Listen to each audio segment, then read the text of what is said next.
네, 오늘도 주님과 동행하시는 은혜의 하루가 되시기 바라겠습니다. 오늘 말씀은 야고보서 4장 4절에서 5절 말씀입니다. 간음한 여인들아, 세상과 벗된 것이 하나님과 원수됨을 알지 못하느냐? 그런즉 누구든지 세상과 벗이 되고자 하는 자는 스스로 하나님과 원수되는 것이니라. 너희는 하나님이 우리 속에 거하게 하신 성령이 시기하기까지 사모한다 하신 말씀을 헛된 줄로 생각하느냐. 아멘. 네, 어제 말씀의 내용은 우리 인생의 크고 작은 다툼과 싸움이 어디서부터 오는가, 이런 내용을 살펴봤는데, 한 근원에서 나온다라고 말씀드렸죠. 그 한 근원이 뭐냐? 그것은 인간 마음속의 욕심이다라는 겁니다. 자, 무엇에 대한 욕심이냐면 세상의 것에 대한 욕심이라는 겁니다. 그 세상의 귀한 걸 얻기 위해서 서로 경쟁하고 싸우는데 살인까지 한다라는 것이죠. 그래서 야고보 사도는 그렇게 하지 말고 싸우지 말고 기도해라. 기도하면 하나님이 주신다. 그리고 기도해서 하나님께 받는 것을 통해서 욕심을 이기라고 이제 말씀하고 있는 것입니다. 자, 어제까지 이런 내용인데 오늘 말씀의 주제는 어떤 내용이냐면 세상 욕심 자체를 하나님이 아주 싫어하신다. 이런 내용입니다. 왜 그렇게도 하나님이 세상 욕심을 싫어하시는지 오늘 그 부분에 대해서 구체적으로 살펴보면서 제 은혜를 나누겠습니다. 자, 첫 번째는요. 세상 욕심이라는 것은 그 자체가 하나님과 원수가 되기 때문이다라는 겁니다. 4절 읽겠습니다. 간음한 여인들아, 세상과 벗된 것이 하나님과 원수됨을 알지 못하느냐. 여기 보면 간음한 여인들아 이렇게 나오는데 여자들만 향하여 하시는 말씀이 아닙니다. 여기서의 의미는 세상 정욕을 따라 행하는 모든 성도들, 여자들만 아니라 남자들, 또 연세 드신 분들이나 나이 어린 사람들 다 포괄해서 세상 정욕을 따라가는 사람들을 간음한 사람들이다. 이렇게 이제 지칭하는 거죠. 그러니까 세상 욕심이라고 하는 건요, 진정한 남편이신 하나님을 버리고 다른 남자에게 간 것과 같다.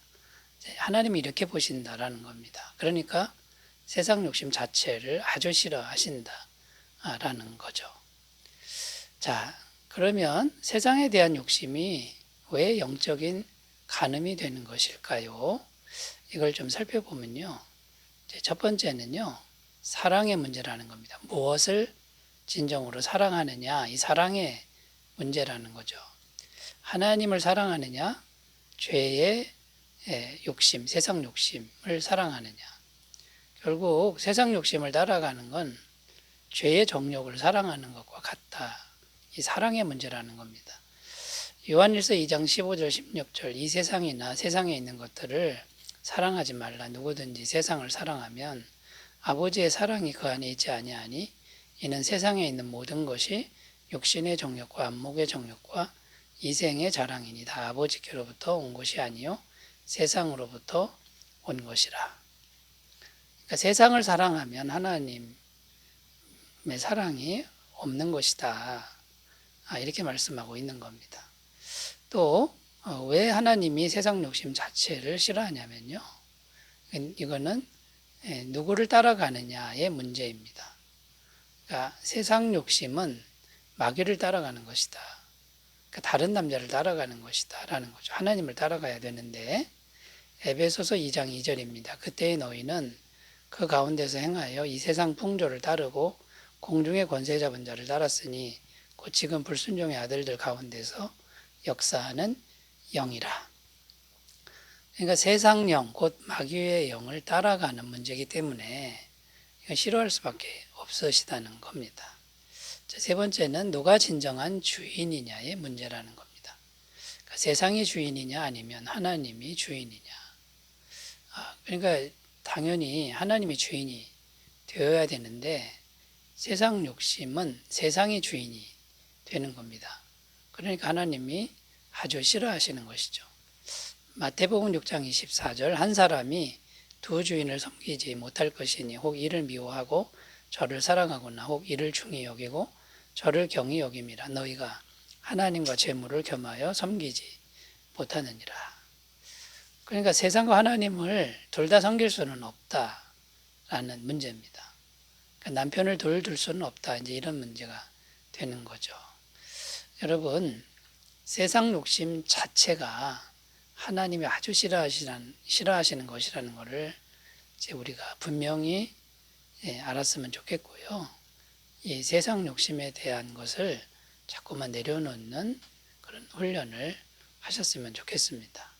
자, 두 번째 주제로 가보겠습니다. 두 번째는요, 세상 욕심은 세상을 선택하기 위해서 하나님을 스스로 버리는 행위다라는 겁니다. 그러니까 하나님을 의도적으로 버리는 행위다. 뭐가요? 세상 욕심이 그렇다라는 겁니다. 4절 끝부분에 보면 그런즉 누구든지 세상과 벗이 되고자 하는 자는 스스로 하나님과 원수되는 것이니라. 여기 끝부분에 스스로 하나님과 원수되는 것이다 이렇게 되어 있는데 세상 욕심을 추구하는 걸 말하는 겁니다. 세상과 벗이 되고자 하는 자, 그러니까 세상을 친구로 삼는 자, 친구 관계를 맺으려고 하는 그런 행위인 거죠. 이건 의도적인 것이라는 거죠. 어쩌다 보니 이렇게 됐다라고 하는 것은 거짓말이고 핑계라는 겁니다. 창세기에 보면 아담도 스스로 죄를 지어놓고는 남을 탓했다라는 거죠. 하나님이 주셔서 함께한 여자가 꾀무로 내가 그렇게 됐습니다. 이렇게 탓하는 그 습성이 우리 죄인된 습성이라는 건데요. 그렇지 않습니다. 분명한 자기 선택의 문제라는 겁니다. 자, 그러니까 여러분, 우리가 아무도 탓할 수 없는 문제고, 결국 세상 욕심을 따라가는 문제는 세상과 친구 관계를 맺고자 하나님을 스스로 버리는 행위다라는 것을 우리가 꼭 기억하셨으면 좋겠습니다. 이런 행위를 하나님이 기뻐하실 리가 없다라는 거죠. 자, 그러므로 우리는 어떻게 행동을 해야 할까요? 날마다 우리의 선택을 분명히 결정하는 그런 태도를 가져야 한다라는 겁니다. 누구 탓하지 말고 내 선택을 내가 분명히 하는 그런 태도가 있어야 된다라는 겁니다.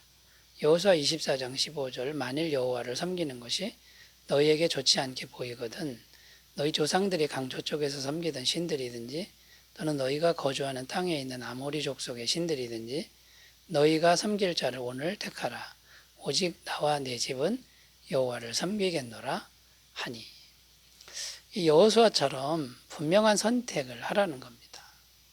여기는 인생을 걸어야 되겠죠. 생명을 걸어야 되는 그런 문제가 있는데 분명히 자기 의지로 선택하라 라는 거고요.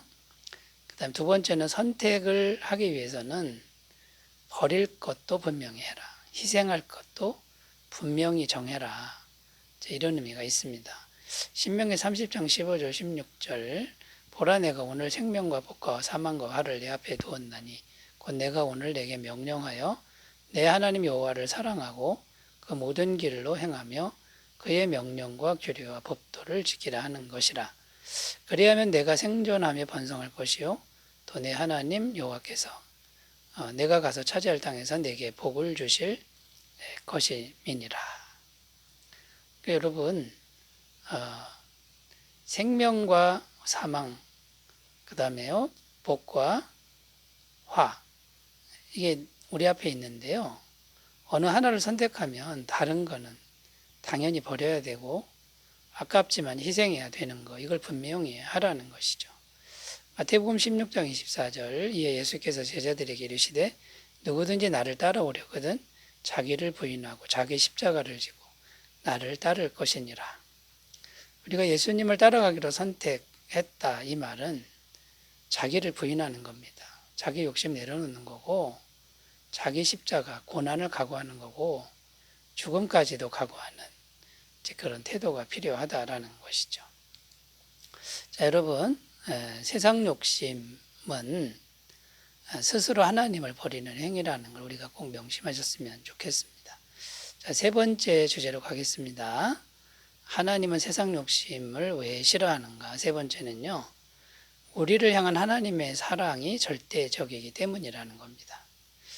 5절입니다. 너희는 하나님이 우리 속에 거하게 하신 성령이 시기하기까지 사모한다 하신 말씀을 헛된 줄로 생각하느냐. 자, 이 말씀의 의미를 좀 생각해 보면요, 하나님이 우리를 너무나도 사랑하시는데 성령이 시기하기까지 이렇게 되어 있죠. 우리 안에 계신 성령님을 통해 사랑하신다, 이제 이런 의미가 됩니다. 그런데 성령님이 시기한다, 이제 이게 무슨 의미냐? 이게 조금 우리가 생각해야 될 부분인데, 여기서의 시기는 질투의 의미라는 것입니다. 자, 그러니까 성령이 시기하기까지, 이 말은 성령님을 통해서 우리를 사랑하시는데 성령님이 질투하시는 이제 그런 내용입니다. 성령님이 질투하신다. 자, 우리가 만약 세상 욕심을 가지면 성령님은 질투하신다, 이런 의미인데, 왜? 사랑하기 때문에. 이 질투의 감정은요, 사랑이 있으면 질투가 일어납니다. 질투가 없다, 이거는 사랑하지 않는다라는 거죠. 사랑의 감정은 독점적이라는 겁니다. 그 사람하고 나하고만 사랑해야지 다른 것이 들어오는 것을 용납할 수는 없다라는 거죠. 그러니까 하나님이 우리를 사랑하신다, 이거는 질투하신다하고 같은 말이라는 겁니다. 이걸 우리가 분명히 잘 알고 받아들였으면 좋겠습니다. 출애굽기 20장 5절, 그것들에게 절하지 말며 그것들을 섬기지 말라. 나 내 하나님 여호와는 질투하는 하나님인즉 나를 미워하는 자의 죄를 갚되 아버지로부터 아들에게로 3, 4대까지 이르게 하거니와.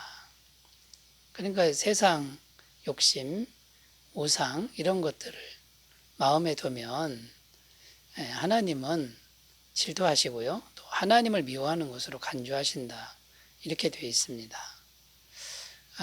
예레미야 31장 3절, 옛적에 여호와께서 나에게 나타나사 내가 영원한 사랑으로 너를 사랑하기에 인자함으로 너를 이끌었다 하였노라. 그런데 이 하나님의 사랑은 영원한 사랑이다, 조금도 줄어들지도 않고 계속되는 사랑이라고 말씀하고 있는 겁니다. 자, 그러므로 우리는, 여러분, 이제 성령님이 질투하실 때 어떤 일이 일어나냐면 우리 양심이 찔린다는 겁니다. 양심이 찔릴 때 빨리 돌이키는 그런 삶을 살아야 되겠지요. 사도행전 2장 37절 38절, 그들이 이 말을 듣고 마음에 찔려 베드로와 다른 사도들에게 물어 이르되 형제들아, 우리가 어찌할꼬 하거늘 베드로가 이르되 너희가 회개하여 각각 예수 그리스도의 이름으로 세례를 받고 죄 사함을 받으라, 그리하면 성령의 선물을 받으리니. 수많은 사람들이 베드로의 설교를 듣고 마음에 찔려 회개하는 내용인데요, 우리도 이와 같이 해야 된다는 거죠. 성령님이 질투하실 때, 찌를 때 빨리 회개하면서 하나님께로 돌이키는 귀한 삶이 되시기 바라겠습니다. 기도합니다. 하나님 아버지, 세상 욕심 자체를 싫어하시는 하나님의 마음을 우리가 잘 이해하도록 도와주옵소서. 예수님의 이름으로 기도드립니다. 아멘. 주님의 임재 충만하시기 바라겠습니다. 감사합니다.